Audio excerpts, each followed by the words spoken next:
Ok, pessoal, então estamos aqui retornando para mais uma aula do curso Teologia, Teologia Básica. E esta é a disciplina Introdução à Exegese Bíblica. Introdução porque nós não estamos nos aprofundando na exegese e nem temos condições de fazer isso. Então, a ideia é que vocês possam adquirir o básico da exegese e verem a importância da exegese para a leitura da Bíblia, para a interpretação da Bíblia, para a preparação de estudos, para a preparação de sermões, para a boa compreensão da Bíblia.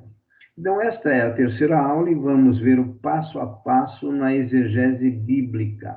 Então, eu selecionei pelo menos 11 passos que vão nos auxiliar. Se você quiser seguir esses passos são bastante simples e vão, então, nos ajudar na exegese bíblica, né? De forma que nós possamos fazer estudos que tragam o entendimento necessário dentro do nível que nós temos, tá bem? Que não é um nível alto, né? Não é um nível avançado para a exegese, mas vamos considerar aí um nível de básico para médio, tá?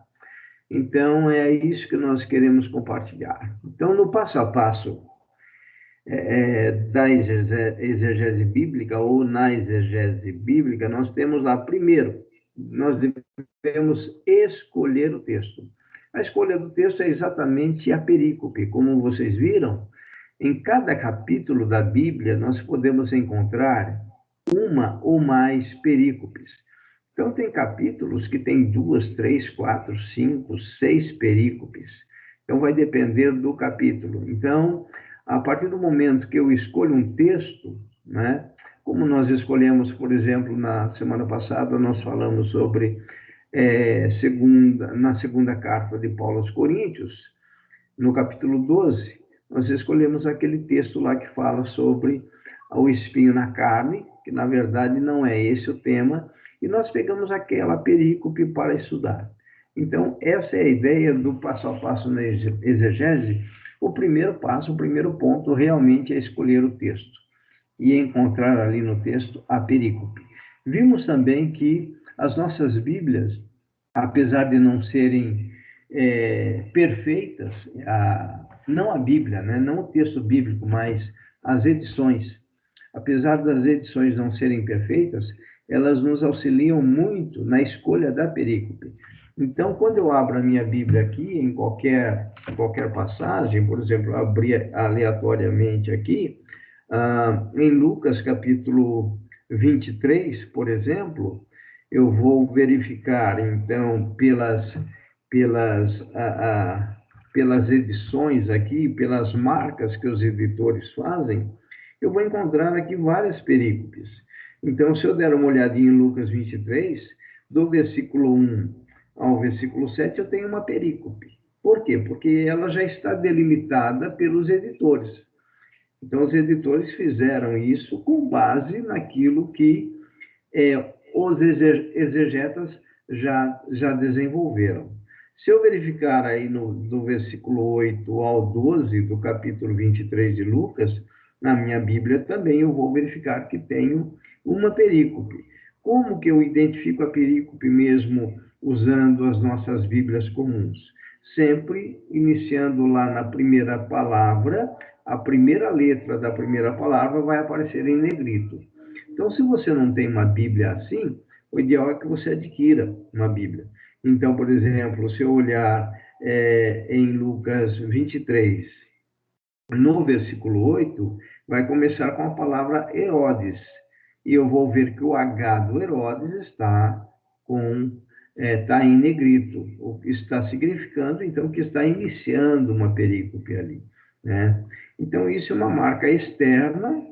Por que marca externa? Porque, na verdade, isso você não encontra no texto original, mas nós encontramos essas divisões nas Bíblias das edições, principalmente da SBB, Sociedade Bíblica Brasileira, eles fazem essas divisões. Isso nos ajuda. Então, vamos supor que nós escolhamos o texto de Lucas 23, versículos de 8 a 12, que nós vamos falar, então, sobre Jesus perante Pilatos. Esse tema, ou esse título, Jesus perante Herodes, né? Jesus perante Herodes, esse título também, ele é um título externo, porque ele não está presente no texto grego original. Então, eu escolho a perícope e agora vou começar a trabalhar. É aquela ideia da perícope ser o meu campo de estudo, meu campo de pesquisa. Tá? É lógico que eu não vou esquecer o restante da Bíblia, mas a minha lupa, a minha concentração vai ser exatamente ali dentro da minha perícope, dentro daquilo que nós vamos estudar. Muito bem, encontramos o texto, o item 2, né, está relacionado com o item 1 que eu acabei de falar, é a delimitação da perícope, e lembrando sempre, isso nós temos que ter em mente, que toda perícope tem início, meio e fim. Então, é como se a perícope fosse um texto fechado mesmo, tá?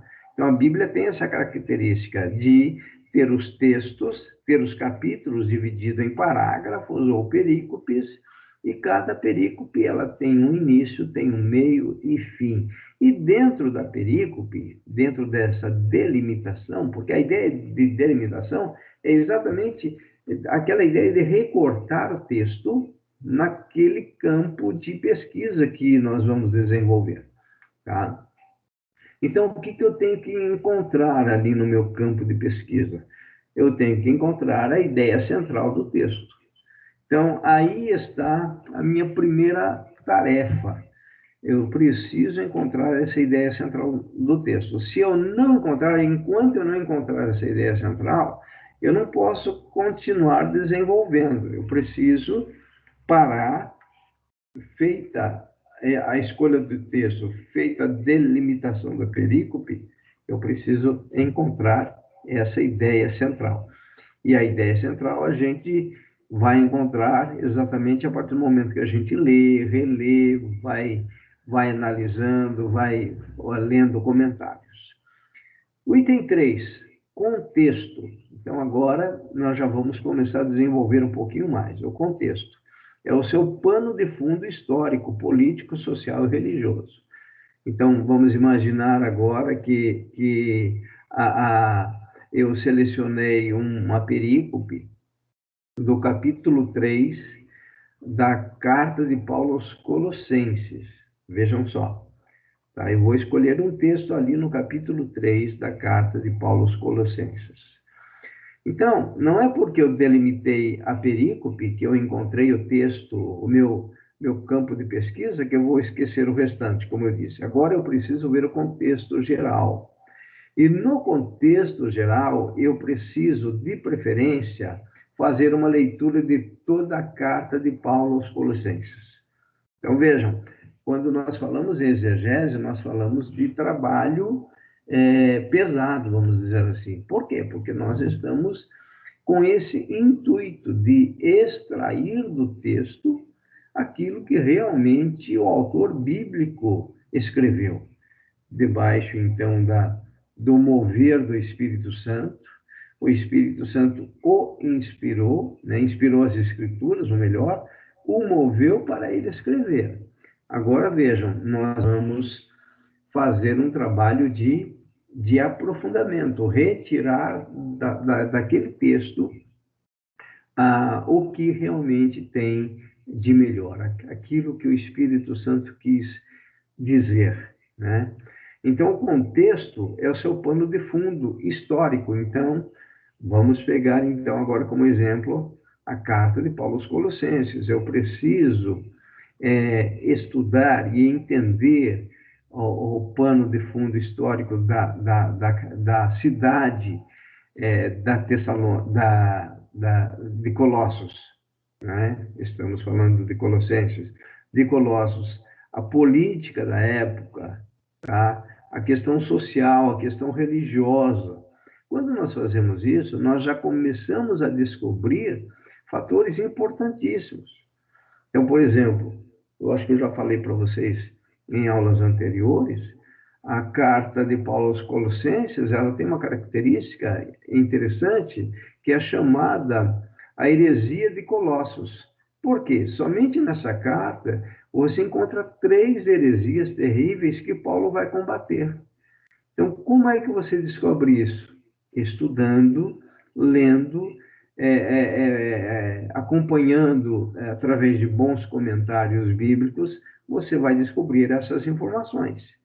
Então, vejam, você selecionou a perícope do capítulo 3, mas agora você vai entender o pano de fundo histórico da cidade de Colossos, a questão política da época, a questão filosófica, a questão social, a questão religiosa, quem era aquele público, né? O item 4 aí, a autoria. É preciso apresentar o autor e todas as nuances possíveis que envolvam a sua personagem. Então, nós temos que fazer essa pergunta: quem escreveu essa carta? É a carta aos Colossenses. Então, nós temos que descobrir. Foi escrita por quem? Por Paulo. Por que nós sabemos? Porque lá nos primeiros versículos, Paulo já se identifica como o autor dessa carta. Tá? Mas, por exemplo, quando nós estudamos a epístola aos Hebreus, não fica claro o autor. É por isso que quando você vai estudar a carta aos Hebreus, você vai ver que há várias possibilidades de ter sido Paulo. A, a ideia mais forte é de que a carta aos Hebreus foi escrita por Paulo. Mas tem aqueles que comentam que a carta foi escrita, por exemplo, por Apolo, que era um grande conhecedor. Alguns até chegaram a especular, porque aí você vai entrando no campo da teologia especulativa, né? E é um campo que eu não gosto. A teologia especulativa eu não gosto porque é uma teologia que você não prova nada. Você é uma teologia do eu acho, eu penso, eu creio, né? Então, alguns até chegaram a comentar que pode até ter sido Priscila, e por ela ter sido mulher, ela não ter sido mulher, não, por ela ser mulher, ela não se identificou como autora da carta. Então, mas aí isso é fruto do quê? De estudo, de comentários, né? Mas são apenas curiosidades, são teologias especulativas que não vale a pena discutir, né? A nossa ideia é partir mais para uma teologia bíblica que traga a nós realmente fundamentos que compensem em termos de estudos. Então, autoria, eu preciso conhecer o autor, né? Inclusive aspectos pessoais do autor, a idade dele, né? Qual era a idade de Paulo quando escreveu a carta aos Colossenses, ter uma ideia disso, a situação, aí saiu situação civil, mas é situação civil, tá, pessoal? Nós vamos ter que corrigir isso, eu corrijo antes de mandar os slides para vocês. A situação civil, né? Moral, né? Então, se ele é casado, não, nós sabemos que Paulo, pelo menos, ele não cita esposa nenhuma nas suas cartas, né? Se ele casou, separou, isso não é relatado.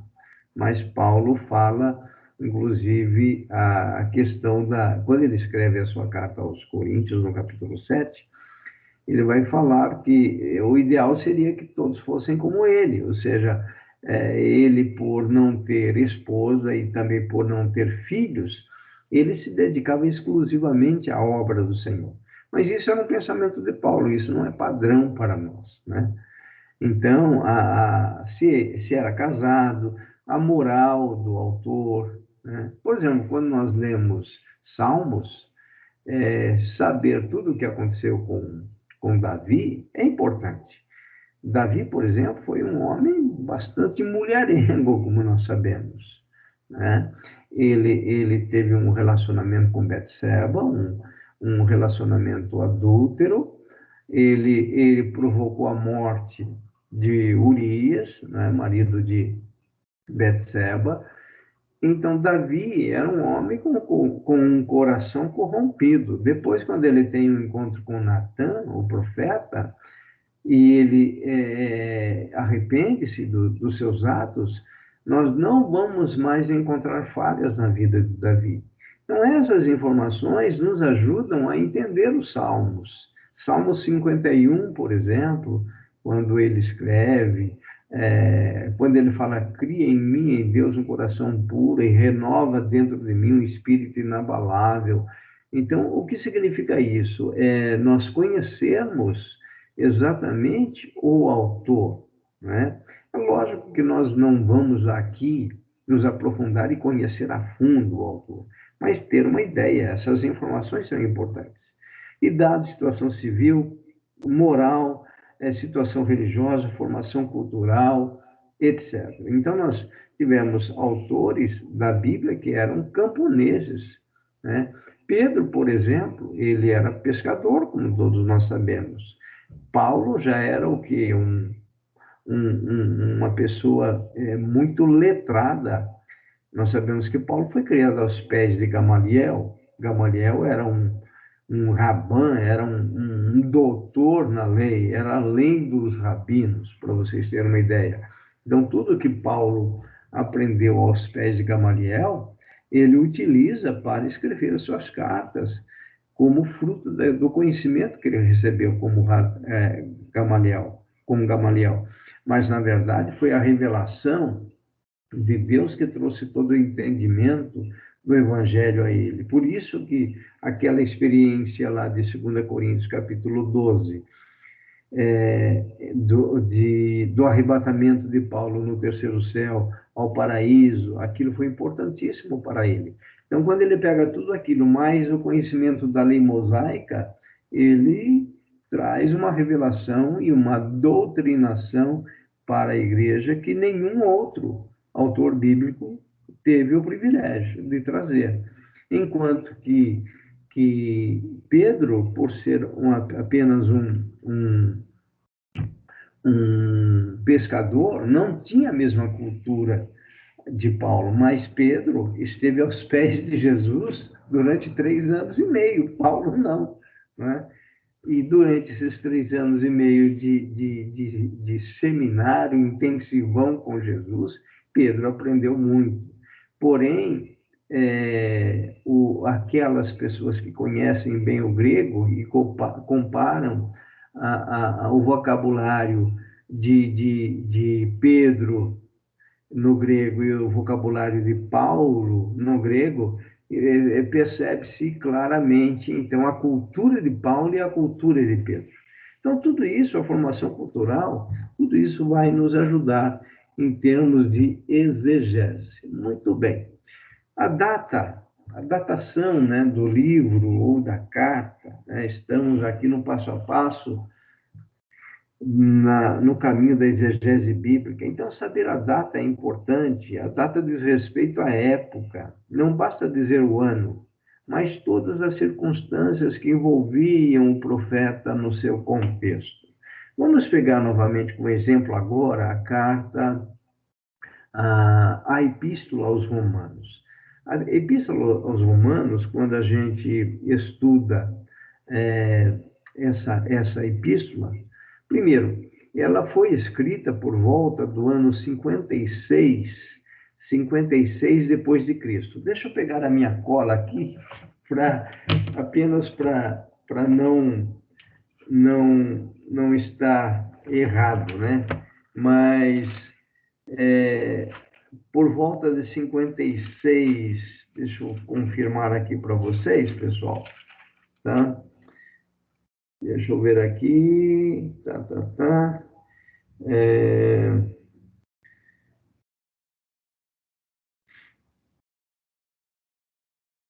Não, perdão.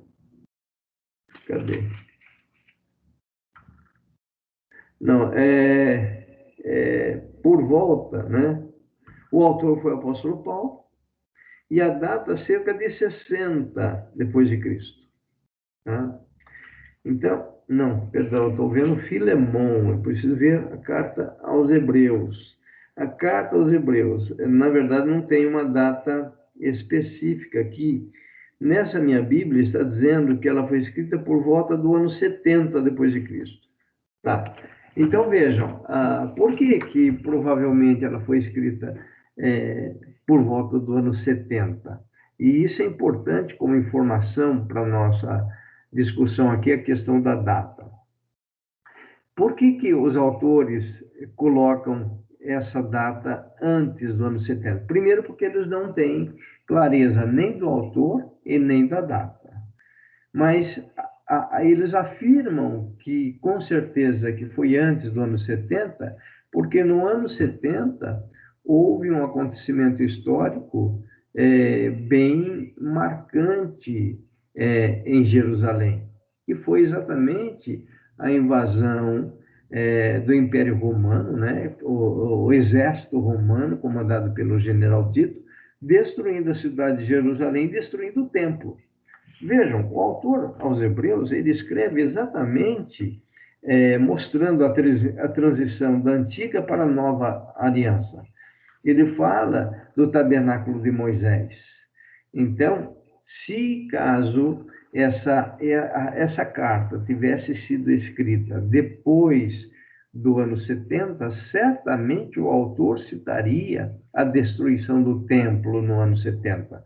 Então, por isso que os autores vão colocar ali que provavelmente essa carta foi escrita antes do ano 70. Então, ter uma ideia da data, né? A data diz respeito à época, não basta dizer o ano, mas todas as circunstâncias que envolviam o profeta no seu contexto, tudo isso vai ajudar no entendimento dentro da exegese bíblica. Os destinatários também, para quem essa carta foi direcionada, ou esse livro. Então, vejam lá, é importante estabelecer os destinatários do escrito-alvo. O escrito-alvo aqui é a ideia exatamente daquele texto. Então, se a carta é uma carta para uma pessoa, né? Por exemplo, o Filemon é uma carta pessoal. Então, o escrito-alvo ali, ou seja, aquela carta foi para Filemon. Né? Qual foi o destinatário? Foi Filemon. Não basta apenas dizer a quem, mas descrever o indivíduo, ou os indivíduos, ou o povo a quem se dirige. Então, quando a gente entende esse contexto, ajuda muito na interpretação. Nós falamos também em aulas anteriores a respeito de Romanos capítulo 5. Então, quando nós olhamos a carta de Paulo aos Romanos, nós estudamos o público daquela igreja, nós vamos ver que a igreja de Roma era composta por gentios e por judeus. Então, quando nós temos essa informação, nós vamos ler um texto com esses olhos. Então, Paulo está falando para dois públicos. Então, quando Paulo escreve, por exemplo, o capítulo 10, ele está falando exatamente para os judeus. Capítulo 10 de Romanos. Eu até vou ler aqui para vocês poderem enxergar isso, né? Porque tudo isso nos ajuda na interpretação, nos ajuda no entendimento, né? Então, aqui Paulo, escrevendo aos Romanos, no capítulo 10, ele vai dizer: irmãos, a boa vontade do meu coração e a minha súplica a Deus a favor deles são para que sejam salvos.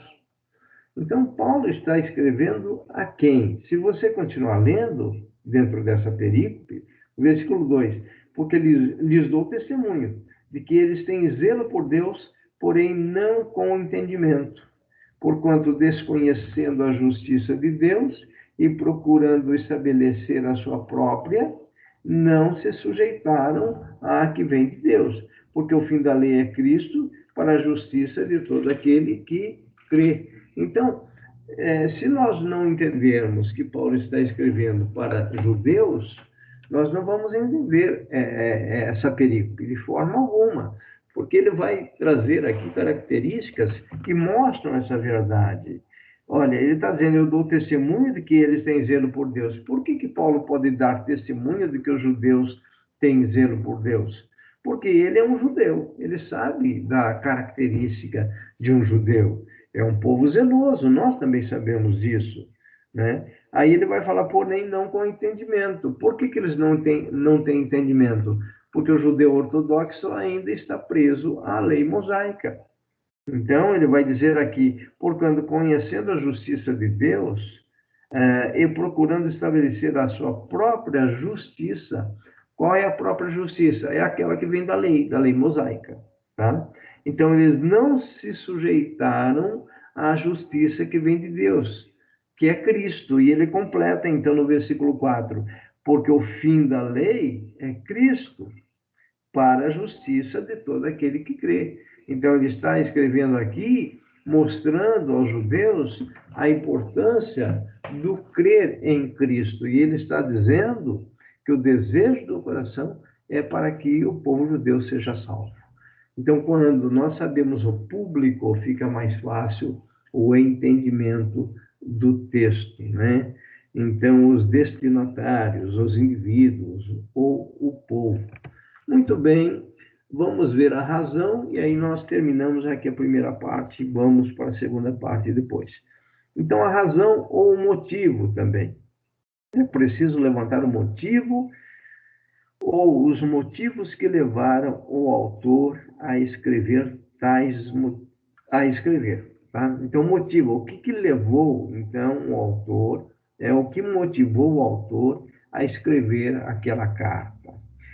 Tais motivos podem possuir várias nuances, tais como do ponto de vista do destinatário, do ponto de vista da situação circundante, do ponto de vista do próprio autor. Vamos novamente pegar como exemplo aqui a carta de Paulo aos Colossenses.